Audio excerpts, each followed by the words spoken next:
చప్పట్లు కొట్టడం మానేసి ప్రజలందరూ చంద్రబాబుకు మద్దతు తెలపాలని అనంతపురం ఎంపీ జేసీ దివాకర్ రెడ్డి పిలుపునిచ్చారు. ముచ్చుమర్రి ఎత్తిపోతల పథకం ప్రారంభోత్సవం సభలో ఆయన పాల్గొన్నారు. చంద్రబాబుకు మరో అవకాశం ఇస్తే రాష్ట్రంలోని పెండింగ్ ప్రాజెక్టులు పూర్తవుతాయని జేసీ ధీమా వ్యక్తం చేశారు.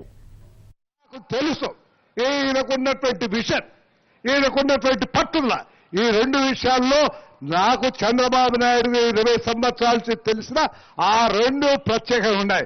మా వాడు ఉన్నా జగన్, వాడు ఏం మాట్లాడతాడో వాడికి తెలియదు, తిట్టడం తప్ప రెండోట్లేదు.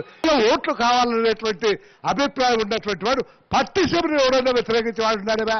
పల్లెటూరులో చదువు రానటువంటి వాడు కూడా పట్టిసీమ కావాలా, మనకు పోలవరం కావాలంటా ఉంటే ఐఎమ్ సారీ, కులం ఏం బో పెడుతుంది నాకు అర్థం కదా.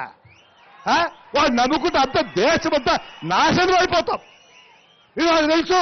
మా జిల్లాలో, ఈ జిల్లాలో రేట్లు చాలా మంది మహానుభావులు ఉన్నారు. ఈడ కులం అని చెప్పేసి కులం అని చెప్పి ఎంటపోయినారు. ఆ కులానికి ఏం లాభం లేదనేటువంటిది అర్థమైంది. కాబట్టి మరి చంద్రబాబు నాయుడు గారు పిలిచారా, వాళ్ళంతా వాళ్ళే స్వచ్ఛందంగా వచ్చారో నాకైతే తెలియదు. నాకు ఇవాళ సార్ రెడ్లు ఇతర కులాల వాళ్ళని చేసుకున్నంతగా ఏ కులస్తుడు వేరే వాళ్ళు చేసుకోవడం.